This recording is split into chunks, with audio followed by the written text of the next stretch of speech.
Hi friends, welcome back to my YouTube channel. ಇವತ್ತಿನ ಲಾಗಲ್ಲಿ ಮೊದಲಿಗೆ ಅನ್ನ ಸಂತರ್ಪಣೆ ಲಾಗನ್ನೇ ಮಾಡ್ತಾ ಇದ್ದೇನೆ.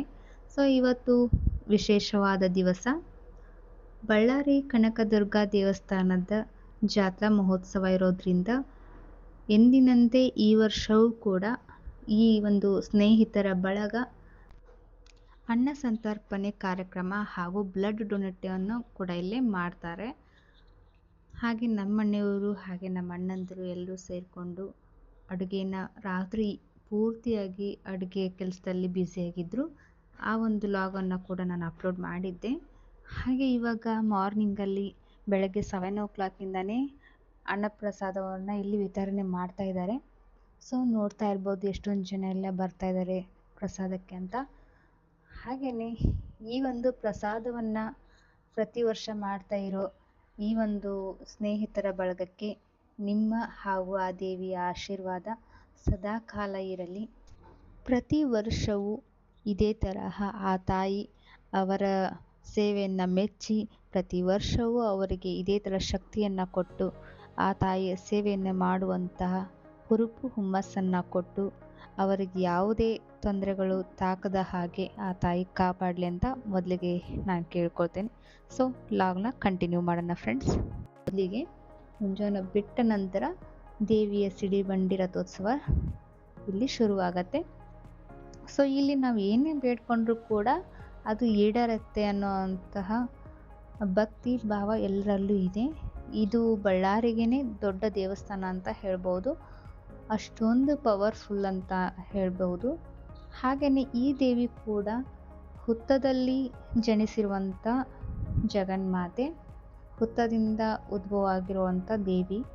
ಇಲ್ಲಿ ನಾಗಪ್ಪನ ಒಂದು ಪ್ರತಿಷ್ಠಾಪನೆ ಕೂಡ ಮಾಡಿದ್ದಾರೆ. ವಿಜೃಂಭಣೆಯಿಂದ ಪ್ರತಿ ವರ್ಷವೂ ಕೂಡ ಇಲ್ಲಿ ಸಿಡಿಬಂಡಿ ರಥೋತ್ಸವ ನಡೆಯುತ್ತೆ.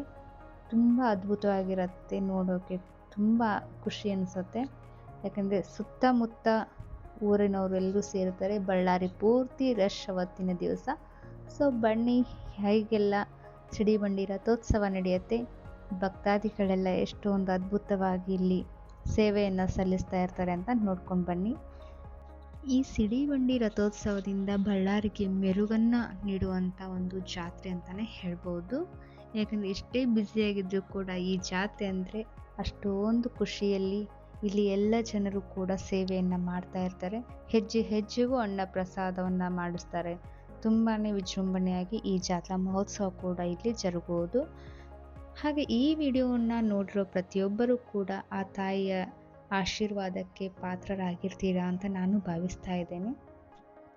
ನಮ್ಮ ಇವತ್ತಿನ ಈ ಲಾಗ್ ನಿಮಗೆ ಇಷ್ಟ ಆದರೆ ಹಾಗೆಯೇ ಇಲ್ಲಿ ಇವತ್ತು ನಡೆದಿರುವಂಥ ಅನ್ನ ಸಂತರ್ಪಣೆ ಕಾರ್ಯಕ್ರಮಕ್ಕೆ ನಿಮ್ಮ ಮೆಚ್ಚುಗೆಯನ್ನು ನೀಡಿ, ಹಾಗೆ ಪ್ರತಿ ವರ್ಷವೂ ಕೂಡ ಭಕ್ತಾದಿಗಳಿಗೆ ಇಲ್ಲಿ ಸೇವೆಯನ್ನು ಮಾಡುವಂಥ ಈ ಎಲ್ಲ ತಂಡದವರಿಗೂ ನಿಮ್ಮ ಪ್ರೀತಿಯ ಒಂದು ಕಮೆಂಟ್ ಕೂಡ ಬರಲಿ ಸ್ನೇಹಿತರೆ. ಹಾಗೆಯೇ ತಾಯಿಯ ಆಶೀರ್ವಾದ ಸದಾಕಾಲ ನಿಮ್ಮೆಲ್ಲರ ಮೇಲೂ ಕೂಡ ಇರಲಿ. ಆ ತಾಯಿಗೆ ನಾವೆಲ್ಲಿಂದನೇ ಬೇಡ್ಕೊಂಡ್ರೂ ಕೂಡ, ನಾವೆಲ್ಲೇ ಇದ್ರೂ ಕೂಡ ಶುದ್ಧ ಮನಸ್ಸಿಂದ ಬೇಡ್ಕೊಂಡ್ರೆ ಆ ತಾಯಿ ನಮ್ಮ ಸಂಕಷ್ಟಗಳಿಗೆ ಆಶ್ರಯ ಆಗ್ತಾಳೆ ಅಂತ ನನ್ನ ಅಭಿಪ್ರಾಯ. ಹಾಗೆಯೇ ಯಾರಾದರೂ ಬಳ್ಳಾರಿಯ ಅಕ್ಕಪಕ್ಕದಲ್ಲಿ ಬಂದಿರೋರಿದ್ದರೆ, ಅಕಸ್ಮಾತಾಗಿ ಇಲ್ಲಿನ ದೇವಸ್ಥಾನಗಳನ್ನು ನೋಡಲಿಕ್ಕೆ ಅಂತ ಯಾರಾದರೂ ಬಂದರೆ ಮೊದಲಿಗಾಗಿ ಈ ತಾಯಿಯ ದರ್ಶನವನ್ನು ದಯಮಾಡಿ ದರ್ಶನವನ್ನು ಮಾಡ್ಕೊಂಡು ಹೋಗಿ. ಯಾಕಂದರೆ ಈ ದೇವಿಯ ದರ್ಶನ ಮಾಡೋದ್ರಿಂದ ನಮ್ಮ ಸಕಲ ಸಂಕಷ್ಟಗಳು ಕೂಡ ಪರಿಹಾರ ಆಗುವಂಥ ಸಾಧ್ಯತೆಗಳಿರುತ್ತೆ. ಸೊ ಇವಾಗ ಸಿಡಿಬಂಡಿ ಕಾರ್ಯಕ್ರಮ ಶುರುವಾಗಿದೆ. ದೇವಿಯ ಗುಡಿಯ ಸುತ್ತಲೂ 3 ಸುತ್ತು ಇಲ್ಲಿ ಸಿಡಿಬಂಡಿಯನ್ನು ತರ್ತಾರೆ. ಹಾಗೆಯೇ ನೋಡ್ತಾ ಇರ್ಬೋದು ಎಲ್ಲರೂ ಮೊಬೈಲಲ್ಲಿ ವಿಡಿಯೋ ಶೂಟ್ ಮಾಡೋದು ಸಿಕ್ಕಾಪಟ್ಟೆ. ಡ್ರೋನ್ಗಳು ನೋಡಿ ಸ್ನೇಹಿತರೆ, ಡ್ರೋನ್ಗಳಂತೂ ಸಿಕ್ಕಾಪಟ್ಟೆ ಓಡಾಡ್ತಾ ಇರ್ತವೆ ಮೇಲ್ಗಡೆ. ಈ ದೇವಸ್ಥಾನಕ್ಕೆ ಇವತ್ತು ನಾನು ಒಳಗೆ ಹೋಗೋಕ್ಕೆ ಅಂತೂ ಆಗಲ್ಲ, ಯಾಕಂದರೆ ದೇವಸ್ಥಾನ ತುಂಬಾ ಜನ ತುಂಬಿಕೊಂಡಿರೋದ್ರಿಂದ ಇವತ್ತು ದರ್ಶನ ಕೂಡ ಸಿಗೋದು ತುಂಬ ಕಷ್ಟ ಇರುತ್ತೆ. ಸೊ ನಾನು ನೆಕ್ಸ್ಟ್ ಲಾಗಲ್ಲಿ ಕೂಡ ಈ ದೇವಸ್ಥಾನವನ್ನು ನಿಮಗೆ ಒಂದು ಲಾಗಲ್ಲಿ ಕಂಪ್ಲೀಟಾಗಿ ವಿಡಿಯೋನ ಹಾಕ್ತೀನಿ. ಹಾಗೆಯೇ ನಾನು ಬಿಫೋರ್ ವಿಡಿಯೋಗಳನ್ನು ಕೂಡ ನಾನು ಕನಕದುರ್ಗಮ್ಮನ ದೇವಸ್ಥಾನದ ವಿಡಿಯೋಗಳನ್ನು ಕೂಡ ನಾನು ಅಪ್ಲೋಡ್ ಮಾಡ್ತಾನೆ ಬಂದಿದ್ದೀನಿ. ಇಲ್ಲೂ ಕೂಡ ನಾನು ಹೆಚ್ಚು ಕಡಿಮೆ ದರ್ಶನಕ್ಕೆ ಹೋಗಿರೋವಂಥ ವ್ಲಾಗ್ಸ್ ಆಗಿದ್ದಾವೆ. ಆಮೇಲೆ ಗೋಪುರದ ವ್ಲಾಗ್ಸ್ಗಳನ್ನು ಕೂಡ ನಾನು ಅಪ್ಲೋಡ್ ಮಾಡಿದ್ದೀನಿ. ಒಂದು ಸರಿ ನಾನು ಇಲ್ಲಿ ಅನ್ನ ಪ್ರಸಾದವನ್ನು ಮಾಡಿ ಭಕ್ತಾದಿಗಳಿಗೆ ವಿತರಣೆ ಮಾಡುವಂಥ ಒಂದು ವ್ಲಾಗ್ ಕೂಡ ನಾನಿಲ್ಲಿ ಮಾಡಿದ್ದೀನಿ ಸ್ನೇಹಿತರೆ. ಪ್ಲೀಸ್ ಯಾರಾದರೂ ನೋಡಿಲ್ಲ ಅಂತಂದರೆ ನಮ್ಮ ವ್ಲಾಗ್ಗಳನ್ನು ಪ್ಲೀಸ್ ನೋಡ್ಕೊಂಡು ಬನ್ನಿ. ಹಾಗೆಯೇ ವಿಡಿಯೋಗೆ ದಯಮಾಡಿ ಕಮೆಂಟ್ ಮಾಡೋದನ್ನು ಮಾತ್ರ ಮರಿಬೇಡಿ. ಹಾಗೆ ನಿಮ್ಮ ಒಂದು ಪ್ರೀತಿಯ ಮೆಚ್ಚುಗೆ ನಮ್ಮ ವಿಡಿಯೋಗೆ ಇರಲಿ. ವಿಡಿಯೋ ಇಷ್ಟ ಆದರೆ ಪ್ಲೀಸ್ ಲೈಕ್ ಮಾಡಿ, ಕಮೆಂಟ್ ಮಾಡಿ, ನಮ್ಮ ಚಾನಲ್ಗೆ ಸಬ್ಸ್ಕ್ರೈಬ್ ಮಾಡ್ಕೊಳ್ಳಿ. Thank you for watching.